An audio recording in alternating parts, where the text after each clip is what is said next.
Hello guys, देखो आज मैं आपके लिए इससे पहले मैंने आपको वीडियो अपलोड किया था कि ये कुछ ऐसे 30 चैप्टर्स हैं जिसके थ्रू आप 650 प्लस मार्क्स है उसको आप स्कोर कर सकते हो। अब जो आपका लास्ट का टाइम चल रहा है, आपको लास्ट के टाइम में जिन चैप्टर्स पे मेनली आपको फोकस करके रिवीजन करना चाहिए उसके लिए मैंने आपको एक वीक 1 का प्लान है वो अपलोड कर दिया था।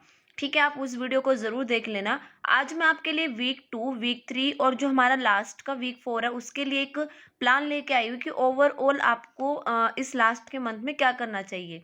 तो ध्यान रखना कि जो वीक 2 है ना, वो आपके लिए मोस्ट एडवांस कंसेप्चुअल और एप्लीकेशन वे में होना चाहिए। मतलब आपको मेनली इन चीज़ों के ऊपर ध्यान देना है। ठीक है, तो देखो अब आपका जो डे 8 to 10 है, मतलब आपका जो मंडे से स्टार्ट हो जाएगा, तो आपको जो बायो है और केमिस्ट्री और फिजिक्स में क्या करना है। ठीक है, क्योंकि मैं चैप्टर्स बता रही हूँ कि 30 ऐसे कौन से चैप्टर्स है जो आपको ज़रूर करने हैं लास्ट के टाइम में, ये तो आपको बिल्कुल भी छोड़ के नहीं जाने हैं।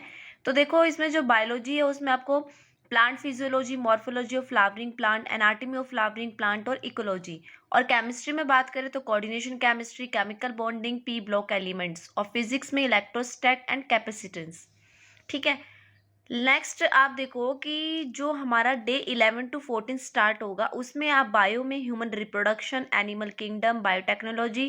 केमिस्ट्री में आपको carbonyl compounds, amines, GOC, IPC, isomerism, biomolecules. और फिजिक्स में करंट, इलेक्ट्रिसिटी और मैग्नेटिज्म।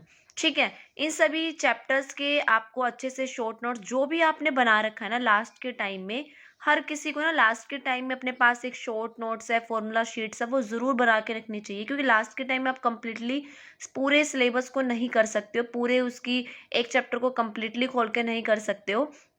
ठीक है, और आपको जितना हो सके अपने जो क्वेश्चन के फॉर्मेट होते हैं ना उसमें इन चैप्टर्स को आप रिवाइज करने की कोशिश करो, अपने क्वेश्चंस ज़रूर लगाओ। ठीक है, अब मैं इन डेज में जो आपका 8 से आपका 14 डेज है उनमें टास्क ये है कि आपको फॉर्मूला शीट है वो अच्छे से कर लेनी है, कंसेप्ट रिवाइज अच्छे से कर लेने हैं, पीवाईक्यूज हैं, इनके सॉल्व्ड एग्जांपल्स हैं।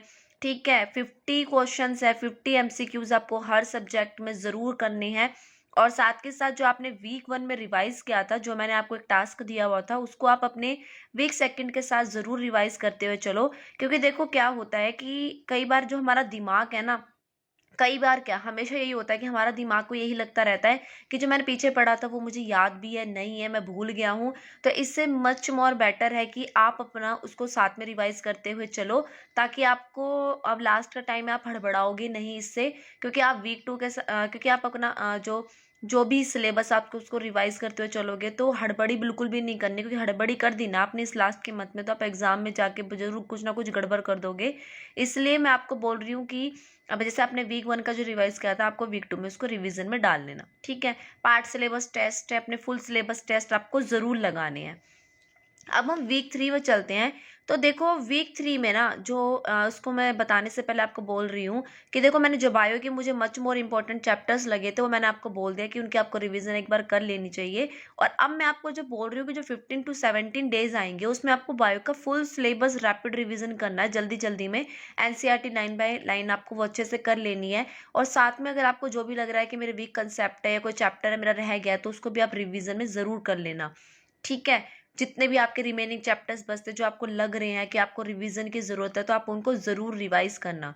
केमिस्ट्री में देखो इलेक्ट्रोकेमिस्ट्री है, स्ट्रक्चर ऑफ एटम है, D block and F block elements है। एंड फिजिक्स में आपको alternating current, electromagnetic waves and optics. ठीक है, नेक्स्ट मैं आपको इसमें एक चीज़ और यहाँ पे ऐड करना चाहती हूँ कि देखो आपने जो पेपर का फॉर्मेट है वो ज़रूर देखा है कि जो पेपर का फॉर्मेट है वो क्या चल रहा है। तो देखो पेपर के फॉर्मेट के अकॉर्डिंग असर्शन रीजन के क्वेश्चन है, हमारे मैच द फॉलोइंग क्वेश्चन है, इस पे ज़्यादा ध्यान दिया जा रहा है। क्वेश्चन इनकी फॉर्मेट में ज़्यादा दिए जा रहे हैं, तो आपको इनको भी स्किप नहीं करना है, इनको भी आपको एक बार देख लेना है। ठीक है, अब 18 डे पे पता आप क्या करो, मॉक टेस्ट दो उस दिन आराम से, टाइम मैनेजमेंट प्रैक्टिस देखो कि आपको कहाँ पे आपको ज़्यादा नीड है, कहाँ पे आप छोड़ रहे हो, कहाँ पे कौन सा सब्जेक्ट ऐसा है जिसमें ज़्यादा टाइम दे रहे हो। ठीक है, और उसके साथ साथ जो भी आपको इस पूरे डे में लगता है कि आपका कोई भी सब्जेक्ट फिजिक्स, केमिस्ट्री और बायो में से तीनों में से आपको जो भी लगे कि तीनों में से मेरी ये चीज़ें बहुत वीक है, मुझे ये कर लेना चाहिए, तो आप ज़रूर करो। डे 19 में आपको देखो बायो में क्या करना है, जितने भी इंपॉर्टेंट डायग्राम्स हैं, कंसेप्ट है, और जो भी आपको लगता है, जो भी लगता हो आपको पूरी बायोलॉजी में 11th और 12th की पूरी बायोलॉजी में आपको जो भी लगे कि मुझे ये करना है, तो आप देख लेना प्लीज़, ठीक है। अब आपको अपने उसमें आपको शॉर्ट नोट रिवाइज करने हो, आपने कोई माइंड मैप्स बनाए हो या फ्लो चार्ट्स बनाए हो, या आप क्वेश्चन की फॉर्मेट में करो, लेकिन ज़रूर करो। केमिस्ट्री में आपको पूरी की पूरी ऑर्गेनिक केमिस्ट्री उसको अच्छे से रिवाइज कर डालो। फिजिक्स में आपको मॉडर्न फिजिक्स है, सेमी कंडक्टर है, और साथ ही साथ जो भी आपको कंसेप्ट लग रहे हैं कि मेरे कंसेप्ट वीक हैं, उन पर आप ध्यान देना, ठीक है। और जितने भी 10 ईयर के PYQs है वो आपको ज़रूर लगा के जाने हैं लास्ट के इस मंथ में।